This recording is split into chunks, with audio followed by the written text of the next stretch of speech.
Welcome our speaker, Dr. Ali Asgar. He's Assistant Professor of Department of Diabetes, Endocrinology and Metabolism at Liaquat National Hospital. A little brief about Dr. Ali. He's been graduated from Sindh Medical College in 2004 and he completed his training in internal medicine from Aga Khan University Hospital, Karachi in 2011. In the same year, he also became member of Royal Colleges of Physicians of UK. He later completed his clinical fellowship in endocrinology, diabetes, and metabolism from AQU. Since then, he's been practicing as assistant professor and consultant endocrinologist. Hello, Dr. Ali. Please join us in the video. Assalamualaikum. Waalaikumsalam.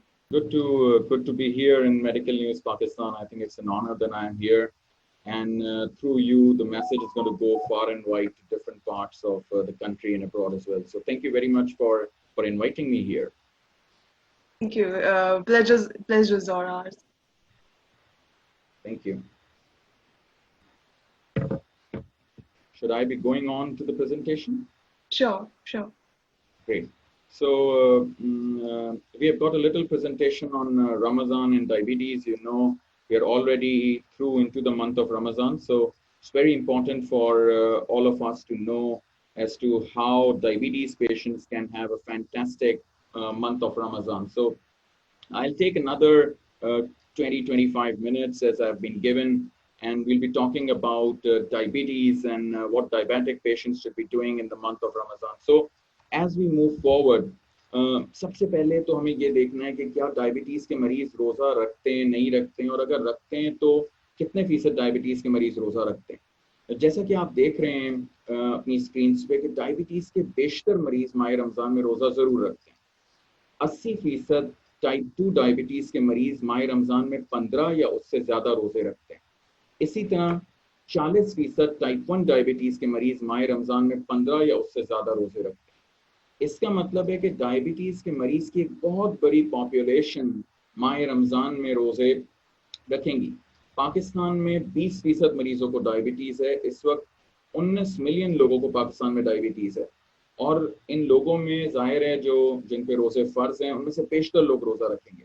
और सारी बात यह है कि ये वो बाबरकत महीना है जो साल में एक बार आता है, और हम सब चाहते हैं कि बड़े खुशस्लूबी के साथ माह रमजान में रोजे रखें, पूरी तरह इबादतें की जाएं और कोई हिकअप्स नहीं हो, कोई पेचीदगियां नहीं हो।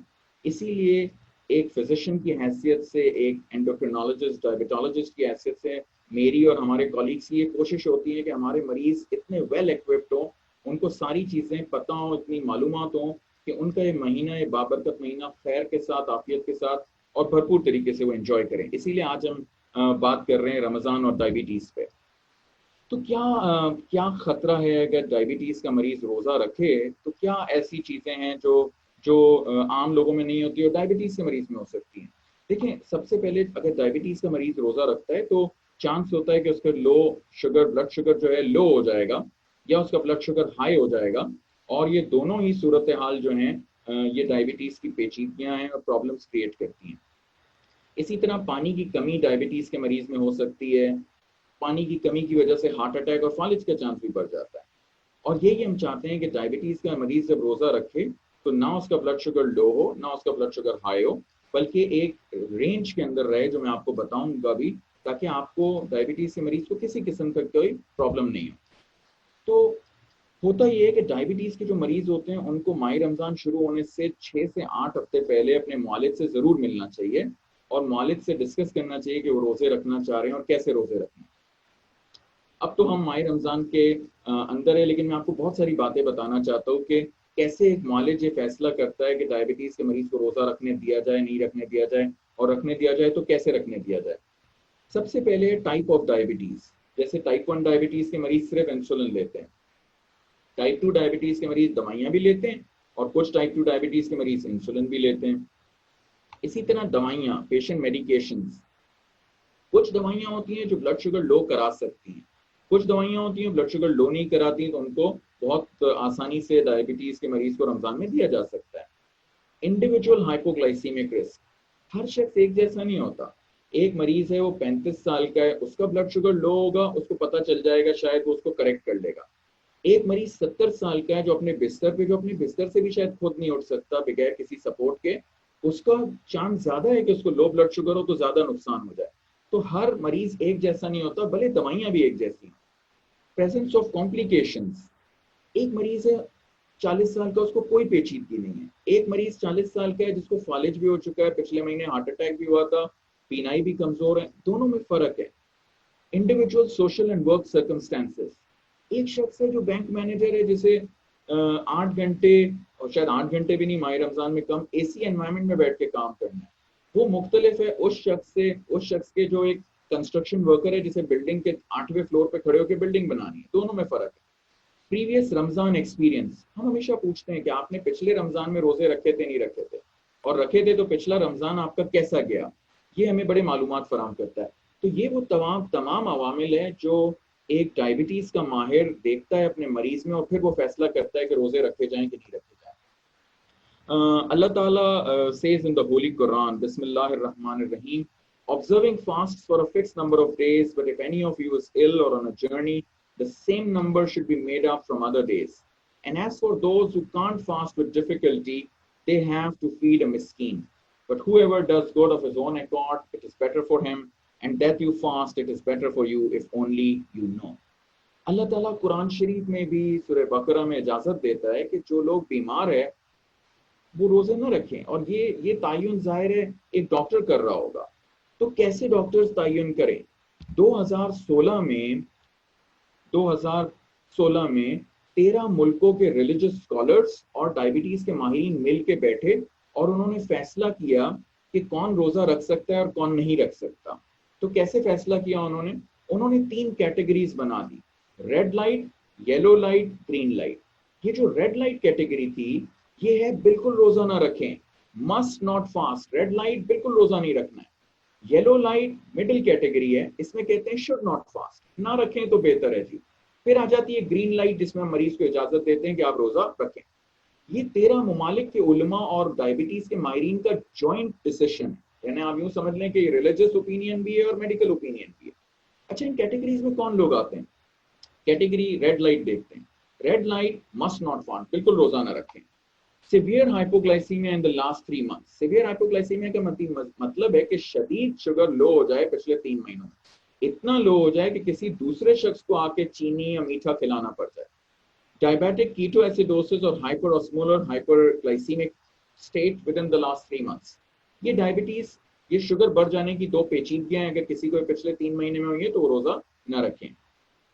हिस्ट्री ऑफ रिकरेंट हाइपोग्लाइसीमिया, बार बार किसी का शुगर लो हो रहा है। हाइपोग्लाइसीमिया अनअवेयरनेस, कुछ लोगों का शुगर लो होता है, उनको पता ही नहीं चलता, वो डायरेक्ट बेहोश हो जाते हैं। हालांकि बाकी लोगों को तो कपकपी होगी, पसीने आएंगे, दिल की धड़कन बढ़ जाएगी, लेकिन कुछ लोगों को बिल्कुल पता नहीं चलता, वो भी इसी कैटेगरी में। फिर आ जाते हैं पुअरली कंट्रोल्ड टाइप 1 डायबिटिक, यानी टाइप 1 डायबिटिक वो होते हैं जो इंसुलिन लेते हैं, पुअरली कंट्रोल्ड टाइप 1 डायबिटीज। फिर है एक्यूट इलनेस, किसी को टाइफॉइड हो गया, मलेरिया हो गया, वो भी इसी कैटेगरी में आते हैं। प्रेगनेंसी वाली डायबिटीज, प्रेगनेंसी वाली वो खवातीन जिनको डायबिटीज हैं और जो इंसुलिन लेती हैं। फिर है डायलिसिस के मरीज, क्रॉनिक किडनी डिजीज स्टेज 4-5 के मरीज, एडवांस्ड मैक्रोवेस्कुलर कॉम्प्लिकेशंस, फालिज हो चुका है, बिस्तर पे है, जाहिर रोजा नहीं रख सकते। Old age with ill health, अच्छा ये जाहिर है बहुत सारे मरीज बहुत बूढ़े होते हैं, सपोर्ट के साथ वॉशरूम जा रहे होते हैं, वो भी रोजा आमतौर पे नहीं रख पाते हैं। फिर हम आ जाते हैं कैटेगरी 2 के ऊपर। कैटेगरी 2 क्या है? Type 2 diabetes with poor glycemic control, यानी टाइप 2 डायबिटीज के मरीज जिनकी ब्लड शुगर खराब है। फिर आ जाते हैं वेल कंट्रोल टाइप 1, यानी टाइप 1 डायबिटिक जो इंसुलिन लेते हैं वो वेल कंट्रोल्ड अगर है तो वो भी कैटेगरी येलो है। कैटेगरी येलो का मतलब क्या है? शुड नॉट फास्ट, ना रखें तो बेहतर है। फिर है प्रेग्नेंट टाइप 2 डायबिटीज जो सिर्फ दवाइयों पे या जो सिर्फ मेटफॉर्मिन पे या गिजा पे, अगर इंसुलिन पे है तो कैटेगरी रेड लाइट है। क्रॉनिक किडनी डिजीज स्टेज 3, मैं जाहिर है इस प्लेटफॉर्म से क्रॉनिक किडनी डिजीज स्टेज 3, 4, 5 बता नहीं पाऊंगा। स्टेज 3 या येलो लाइट में, स्टेज 4, 5 रेड लाइट में थी। मैक्रोवेस्कुलर कॉम्प्लिकेशंस जो स्टेबल हो, इसके अलावा जो फिजिकल लेबर करते हो जैसे मेसन्स हैं, बिल्डिंग पे काम करते हैं, या ऐसी दवाइयां जिनसे गुनूदगी आती हैं, ये सब येलो लाइट में। येलो लाइट का मतलब है रोजा ना रखें तो बेहतर है। फिर हम आ जाते हैं green category, well controlled type 2 diabetes, diabetes जो कंट्रोल्ड है और वो लाइफस्टाइल थेरेपी पे या मेटफॉर्मिन या acarbose, thiazolidinedione, second generation sulphonylureas, incretin based therapy, SGLT two inhibitors या बेसल इंसुलिन लेते हैं।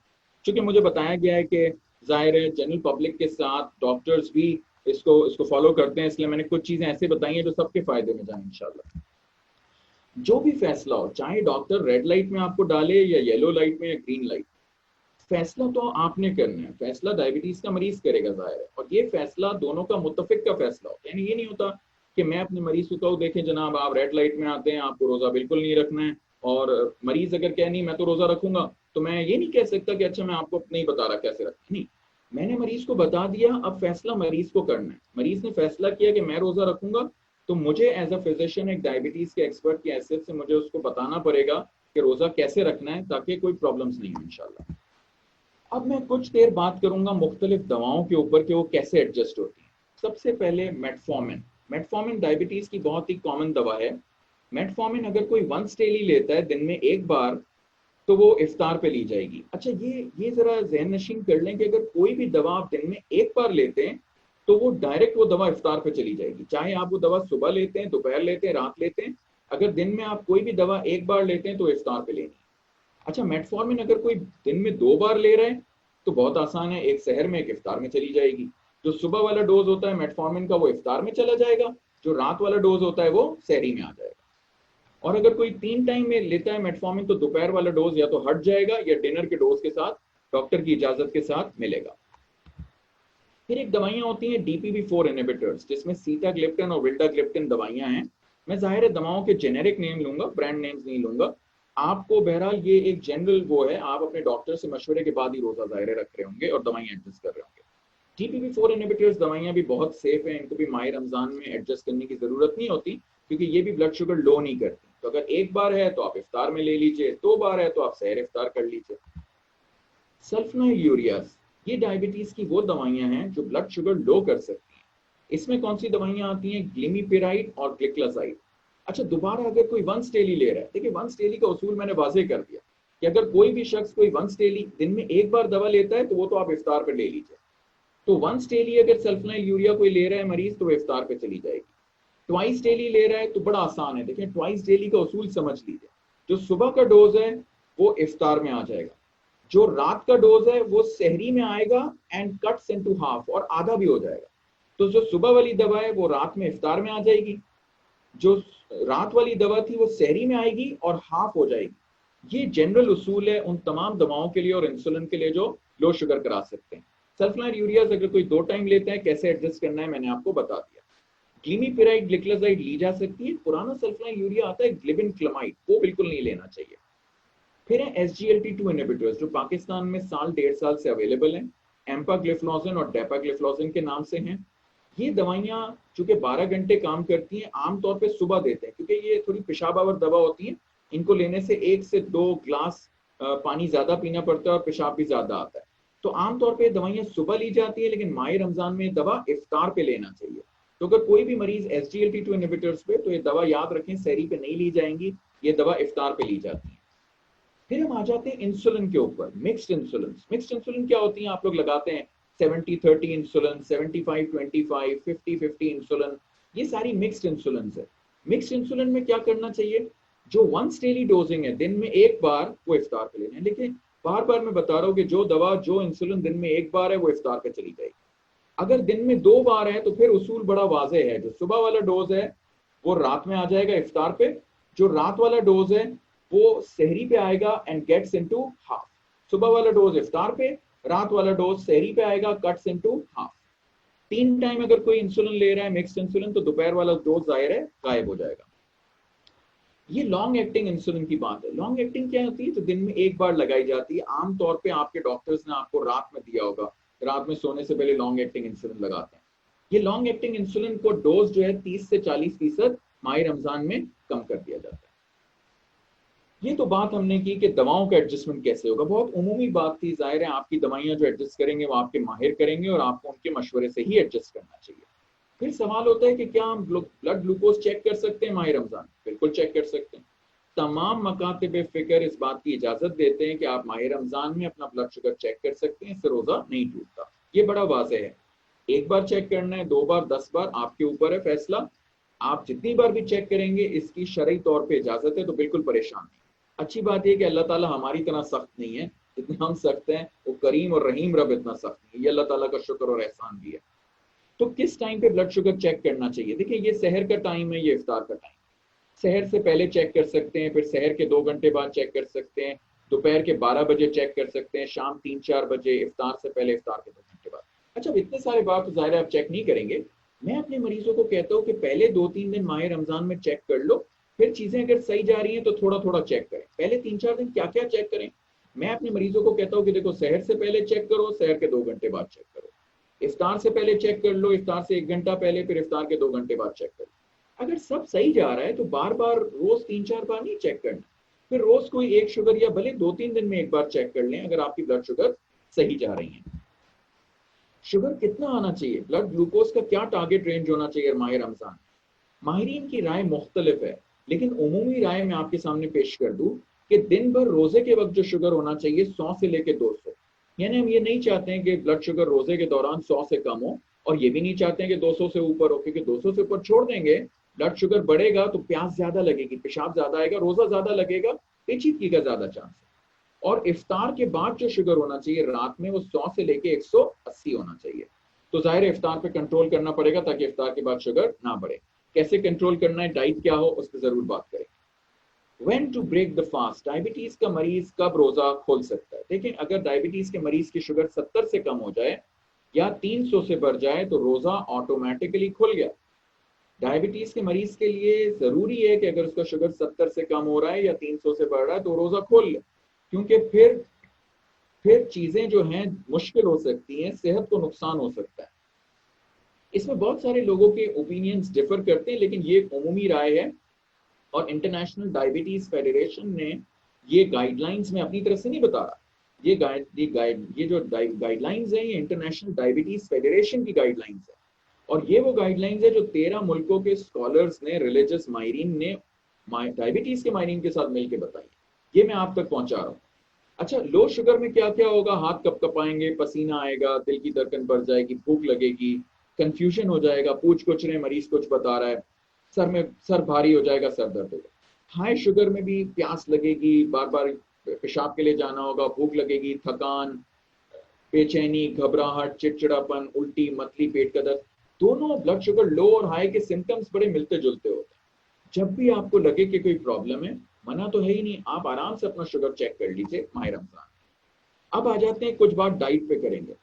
माह रमजान परहेज का महीना, सहर में भी परहेज, इफ्तार में भी परहेज, और दौरान रोजा भी, और वैसे भी परहेज। डाइट में परहेज बहुत जरूरी है। आमतौर पे एक फिजिशियन की हैसियत से हम देखते हैं कि सबसे ज्यादा जो डाइट में बदपरहेजी अगर हो रही होती है ना साल में किसी महीने में, तो वो माह रमजान होता है। ये नहीं होना चाहिए, ये तो परहेज का महीना है। डिवाइड डेली कैलोरीज बिटवीन सहूर एंड इफ्तार, तो सहर भी करना चाहिए डायबिटीज के मरीज को, इफ्तार भी करनी चाहिए। फिर इफ्तार के बाद 1-2 स्नैक्स भी ले लें, एक 10-11 बजे ले लिया, एक 12-1 बजे रात के ले लिया। 45 to 50% should be carbohydrates, 20 to 30% should be protein, less than 35% should be fat. कोशिश करें लो ग्लाइसीमिक इंडेक्स वाले खाने खाएं, हाई फाइबर फूड लीजिए, ज्यादा फ्रूट्स, वेजिटेबल्स और सैलेड्स पर जोर दें। जो खाने जिसमें तेल ज्यादा है, समोसे, पकोड़े, कचौरी, जो हमारी ट्रेडिशनल इफ्तार्स हैं, इससे परहेज करें। ज्यादा तेल सेहत के लिए नुकसानदेह हैं। स्मॉल अमाउंट्स यूज करें, तेल का कम इस्तेमाल होना चाहिए। कोशिश करें कि अगर खाना पका रहे हैं तो कैनोला यूज करें, ऊपर से हैं तो ऑलिव ऑयल यूज करें। हाइड्रेशन अच्छी हो, 8-9-10 ग्लास पानी इफ्तार और सहर के बीच में जरूर पीजिए। लेकिन अगर आपका दिल कमजोर है, आपका गुर्दा कमजोर है, तो ऐसी सूरत हाल में आपका पानी लिमिट हो जाता है और आप अपने माहिर से पूछ के पानी पिएंगे। लेकिन आम लोगों के लिए 8 से 10 ग्लास पानी रोजों में पीना चाहिए। अच्छा, लोग पूछते हैं कि डॉक्टर साहब फिर क्या करें, आपने समोसे भी बंद कर दिए, पकोड़े भी बंद कर दिए, क्या पराठे भी इफ्तार सहर में नहीं खाएं, तो फिर क्या खाएं? देखिए, सहर में आप दही खा सकते हैं, सहर में आप एक बड़ी प्याली फ्रूट की ले सकते हैं, सहर में आप अपना यूजुअल नाश्ता कीजिए। इसी तरह इफ्तार में मैं तो सबको मशवरा देता हूँ कि आप इफ्तार में अपना रात का खाना खाइए। आप एक प्याली फ्रूट ले लीजिए, एक प्याली छोले ले लीजिए, एक प्याली दही ले लीजिए। मशरूब में आप ये जो ट्रेडिशनल मशरूब है, मैं नाम ज़ाहिर नहीं लूंगा, ट्रेडिशनल मशरूब ना लें, डाइट मशरूब्स को भी अवॉइड करना चाहिए। जाहिर है डाइट में भी बहुत सारे केमिकल्स होते हैं जो आम इंसान को नहीं लेने चाहिए, किसी को भी नहीं लेने चाहिए। तो फिर क्या मशरूब लें इफ्तार पे? पानी में लीमू निचोड़ के एक आर्टिफिशियल स्वीटनर डाल लीजिए, लेमोनेड बन गया। आप लस्सी बना सकते हैं, छाछ बना सकते हैं।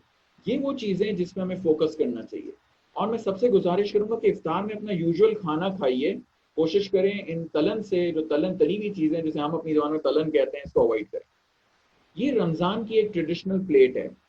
2 टीस्पून ऑफ ऑयल है, 1 cup vegetables, 1.5 cup whole grain rice है, 1/3 cup beans, lentils, peas, lean protein है, 1 ग्लास लो फैट मिल्क है, 1 से 2 खजूरें, खजूर खा सकते हैं माह रमजान में, सहरी में और इफ्तार में 1 से 2 खजूरें आपको अलाउड है।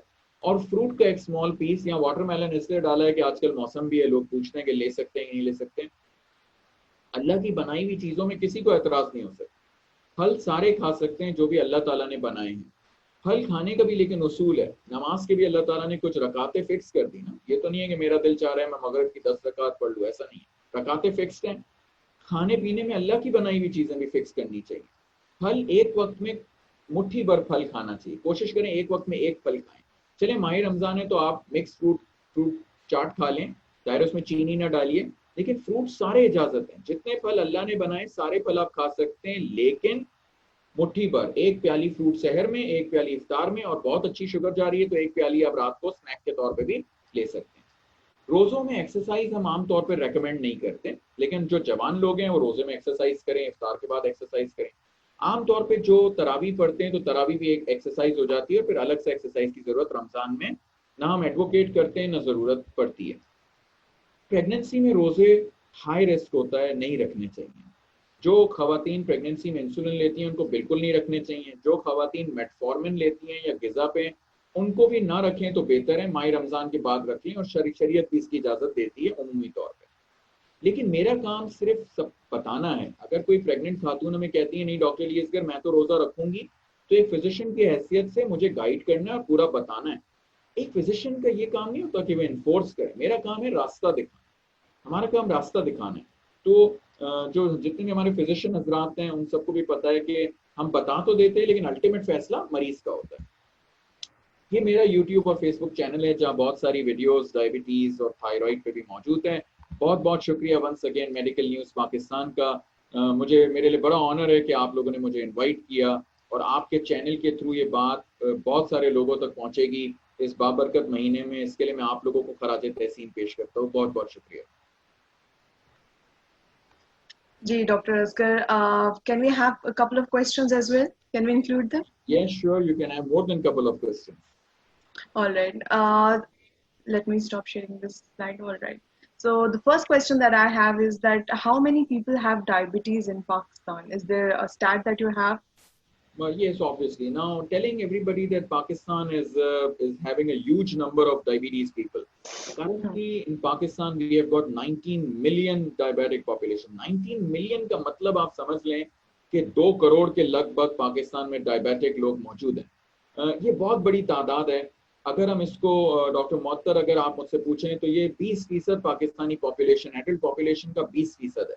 20% का मतलब है कि हर 5 में से एक शख्स को डायबिटीज है। अच्छा, मैं आपके देखने वालों को ये भी बता दूं कि पाकिस्तान इस वक्त दुनिया में 4थे नंबर पे है डायबिटीज की पॉपुलेशन की रैंकिंग। और डायबिटीज तो एक चीज हो गई ना, फिर एक प्री डायबिटीज, यानी डायबिटीज से एक कदम पहले।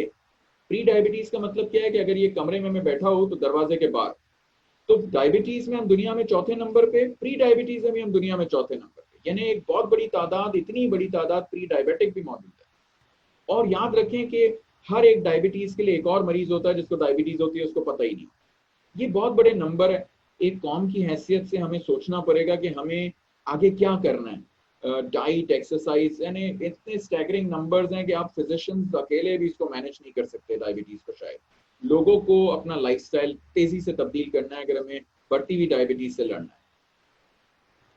So what are the first signs of diabetes? How would we know that we are being, suspected of that?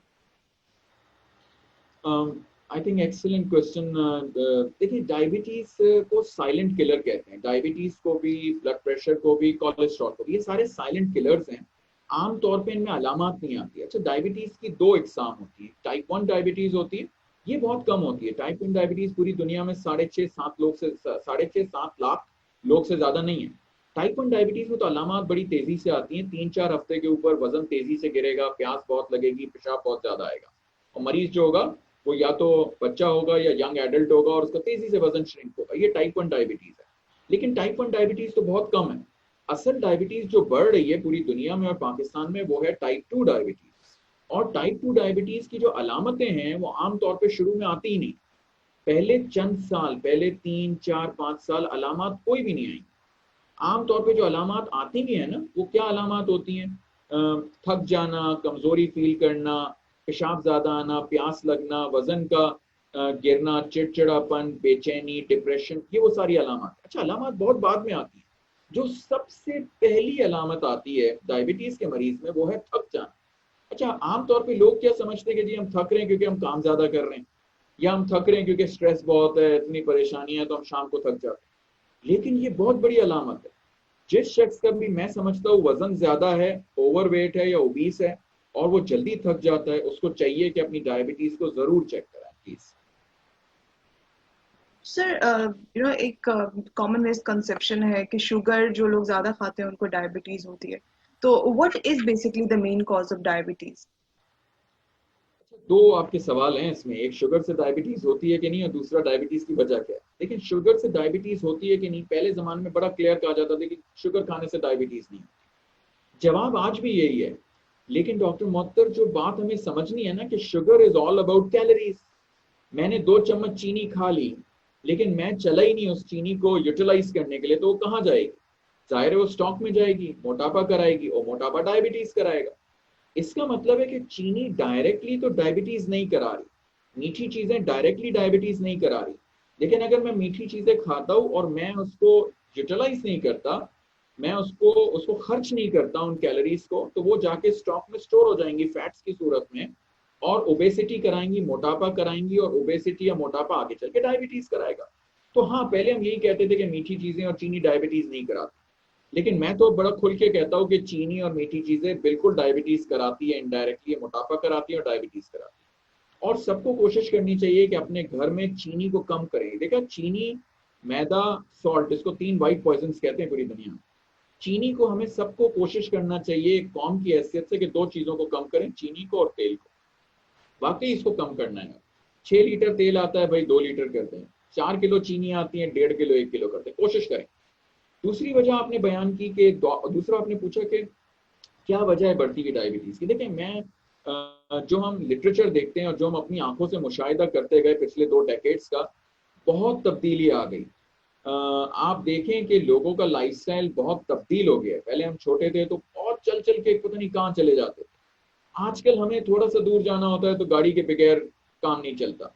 शायद लोगों का शहरों की तरफ ज्यादा आना और शहरों की जिंदगी का बहुत तेज हो जाना एक बहुत बड़ी वजह है कि लोगों का चलना फिरना बहुत कम हो गया और लोगों की गिजा बहुत तब्दील हो गई। देखिए, एक जमाने में घर में खाने बना करते थे, आज मसालों से लेके हर चीज बाहर की होती है। ये नहीं होना चाहिए। ये बाहर के खाने प्रिजर्व्ड खाने होते हैं और बहुत हद तक सेहत के लिए नुकसानदेह साबित होते हैं। आज भी अगर आप देखें, आप अपने घरों में देख लें कि मसाले सारे बाहर। एक जमाना था अदरक लहसुन पीस पीस के घर में सारे मसाले बना करते थे। तो बहुत तब्दीली आ गई, खाने पीने की तब्दीली और चलने फिरने की तब्दीली, ये 2 बहुत बड़ी वजूहत हैं डायबिटीज। आज भी अगर हमें एक कौम की हैसियत से डायबिटीज से लड़ना है और आगे अपने बच्चों को डायबिटीज से बचाना है, तो हमें चलना फिरना शुरू करना है और घर के खानों पे, पूरे तरह से घर के खानों पे आना पड़ेगा। ये अच्छा बाहर के हमें नहीं खाने चाहिए।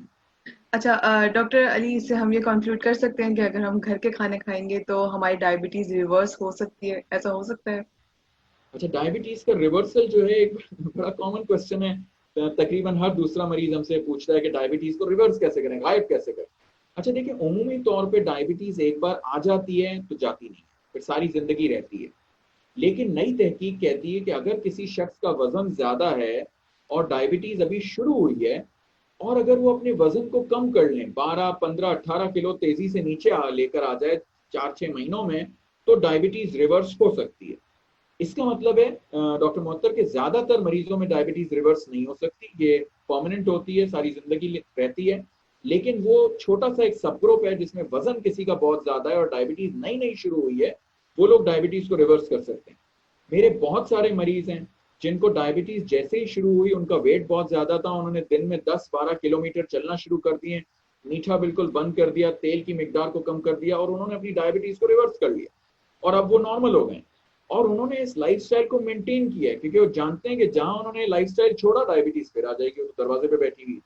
कहने का मतलब है कि बिल्कुल डायबिटीज को अर्ली स्टेजेस में मोटापे के मरीज के अंदर रिवर्स कर सकते हैं अगर मोटापे को कम करो। लेकिन उमूमी तौर पे आम तौर पे जो हम सुनते हैं कि फला आ जाए जी डायबिटीज जड़ से गायब, डायबिटीज का मुकम्मल खात्मा, ये बहुत सारी एड्स जो आपको ब्रिज के नीचे भी लिखी नजर आएगी और बहुत जगह और नजर आएगी, ऐसा कुछ भी नहीं है आमतौर पर। Sir, मेरा लास्ट क्वेश्चन आपसे, is there any treatment of diabetes that can be done at home? At home, सही। देखिए डायबिटीज के अंदर और जब मैं डायबिटीज कह रहा हूँ तो मैं मेनली टाइप 2 डायबिटीज की बात कर रहा हूँ। इलाज के तीन पिलर्स। मैं मरीज को हमेशा कहता हूँ कि 2 पिलर आपके हाथ में, तीसरा पिलर हमारे हाथ में। 2 पिलर कौन से? नंबर 1 ग़िज़ा में परहेज, कोई पैसे नहीं लगते हैं, मीठा बंद करने में, तेल कम करने में कोई पैसे नहीं लगते, फ्री इलाज डाइट। नंबर 2 एक्सरसाइज, कोई पैसे लगते हैं? नहीं लगते, फ्री। आपके पास रोड्स हैं, पार्क्स हैं, जाएं वॉक करें, रोज कम से कम आधा घंटा करें, कोशिश करें कि 1 घंटा करें। ये 2 इलाज जो हैं, डाइट और एक्सरसाइज, ना इसमें कोई पैसा लगता है ना ये डॉक्टर के पास इलाज है, ये तो लोगों के पास खुद है। और मैंने बताया कि मेरे कुछ मरीज हैं जो दिन में 10-12 किलोमीटर चलते हैं, मैं तो नहीं चलाता उनको, मैं तो रास्ता दिखाऊंगा ना, चलते तो वो खुद हैं, उनके हाथ में। तीसरा जो डायबिटीज का पिलर है वो है दवा। अच्छा, जैसे ही डायबिटीज शुरू होती है आमतौर पर दवा भी शुरू कर दी जाती है। उसकी वजह ये होती है कि डायबिटीज वक्त के साथ बढ़ती है, एक जैसी नहीं रहती, वक्त के साथ बढ़ती जाएगी। तो डायबिटीज को दवा के 2 काम होते हैं, डायबिटीज को कंट्रोल भी करती है और डायबिटीज के बढ़ने को भी रोकती है। तो जो डायबिटीज 2 साल बाद खराब होने वाली होती है उसको 6 साल आगे पहुंचा देती है दवाइयां। तो ये तीनों पिलर एक साथ खड़े करने चाहिए, डाइट, एक्सरसाइज और दवाइयां। इसमें से 2 पिलर बिल्कुल घर में हो सकते हैं जी, तीसरे पिलर के लिए आपको डॉक्टर से रुजू करना पड़ेगा। आप चाहें तो घर बैठे बैठे टेली मेडिसिन पे भी रुजू कर सकते हैं। तो हाँ, इस तरह तो घर में बैठे बैठे शायद इलाज हो सकता है diabetes. And with that, we have actually reached the very end of our session. Thank you, Dr. Ali Asgar, for taking time out of your busy schedule and guiding us through your knowledge. I hope the listeners have also enjoyed the session as well. Thank you once again, sir.